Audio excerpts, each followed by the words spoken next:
And at first I was shocked to find myself inside a silent mind, but then I was immediately captivated by the magnificence of the energy around me.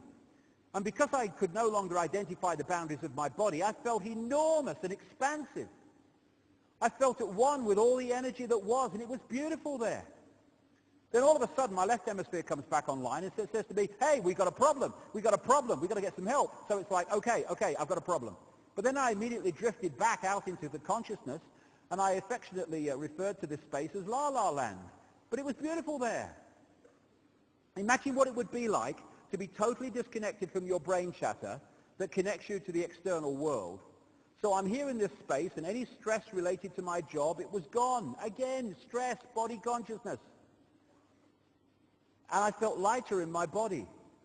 And I imagine all of the relationships in the external world and the many stresses related to any of those, they were gone. I felt a sense of peacefulness. And imagine what it would be like to lose 37 years of emotional baggage. I felt euphoria. Euphoria was beautiful. And then my left hemisphere comes back online and it says, hey, you've got to pay attention, you've got to get help. And I'm thinking, I've got to get help, I've got to focus. So I've got to get help, I've got to call work. I couldn't remember the number at work, so I remembered in my office I had a business card with my number on it. So I go to my business room, I pull out a 3-inch stack of business cards. And I'm looking at the card on top, and even though I could see clearly in my mind's eye what my business card looked like, I couldn't tell if this was my card or not, because all I could see was pixels. And the pixels of the words blended with the pixels of the background and the pixels of the symbols, and I just couldn't tell.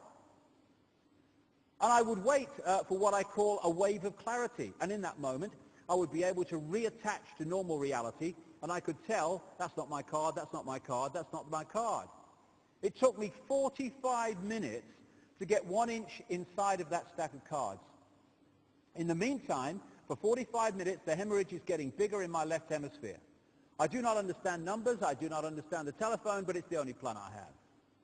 So I take the phone pad and I put it right there, right here. I take the business card and I put it right here, and I'm matching the shape of the squiggles on the card to the shape of the squiggles on the phone pad.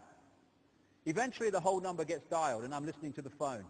And my colleague picks up the phone and he says to me, whoa, whoa, whoa, whoa, whoa. And I think to myself, oh my gosh, he sounds like a golden retriever.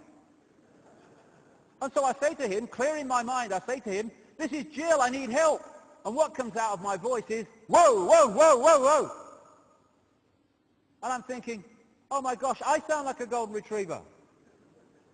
So I didn't know that I couldn't speak or understand language until I tried. What's happening is the left brain, because of what's happening to it, has stopped decoding vibrational information into human language and vibrational information into this reality. Therefore, it sees pixels, which is the next level of reality to this one.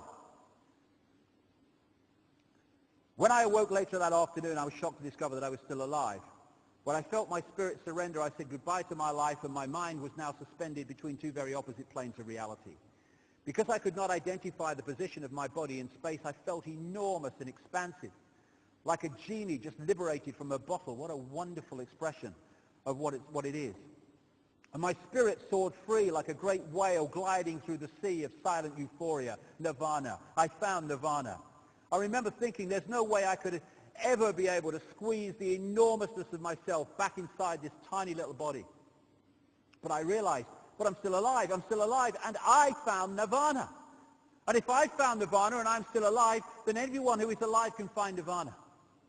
And I picture a world filled with beautiful, peaceful, compassionate, loving people who knew that they could come to this space at any time, and that they could purposely choose to step to the right of their left hemispheres and find this peace. And then I realized what a tremendous gift this experience could be, and what an insight this could be in how to live our lives. And it motivated my recovery. So who are we? We are the life force of the universe, with manual dexterity and 2 cognitive minds. And we have the power to choose moment by moment who and how we want to be in this world, right here and now. I can step into the consciousness of my right hemisphere where I am the life force power of the universe, and the life force power of the 50 trillion beautiful molecular genuses that make up my form. At one with all that is, or I can choose to step into the consciousness of my left hemisphere, where I become a single individual, a solid, separate from the flow, separate from you. I am Jill Bolte Taylor, intellectual neuroanatomist. These are the we inside of me. Which would you choose? Which do you choose, and when? I believe that the more time we spend choosing to run the deeper inner peace circuitry in our right hemispheres, the more peace we will project into the world, and the more peaceful our planet will be. And I thought that was an idea worth sharing. Quite bloody right.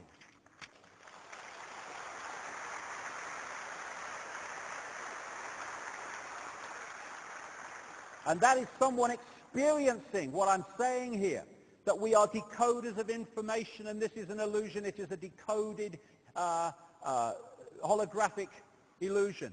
And this bridge, the corpus callosum, is a target for those that manipulate us big time. When we take psychoactive drugs, I did it twice, about 2003. It's quite an experience, but I don't feel the need to do it again. What is happening is it's affecting the way our brain, mind, bodies decode reality. And it is opening up a wider range of frequencies. And that's why we experience extraordinary things. How can this be? This is not real. No, it's not real here, but it is real. And other times you access frequencies that are so far out there, the left brain can't work it out. I call it bugger me time, you know. Bugger this, I can't work this out.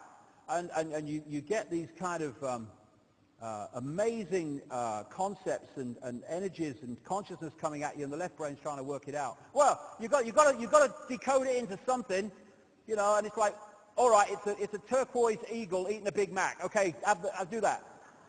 And then you go, hey man, I had a incredible trip last night. I saw this big turquoise eagle. It was eating a Big Mac, you know.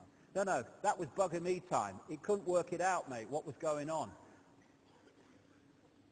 And this is the target. The left brain, the soldiers on the door. This is a key to understanding this conspiracy.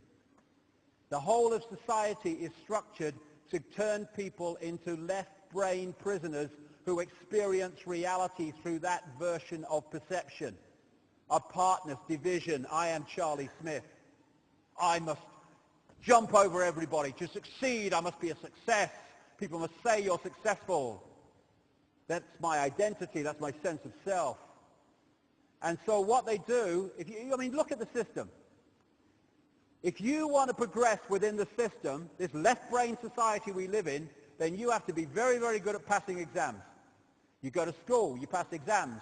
And what are you doing in exams? You're taking information given to you, you're putting it in the left brain, you're holding it, you're regurgitating it out on an exam paper by telling the system what it's told you to believe. If you're very good at that, you go to university. If you're really good at that, you go to Oxford University or Cambridge or Yale or somewhere, unless you've got a few quid, in which case you go anyway, like George Bush. Anyway.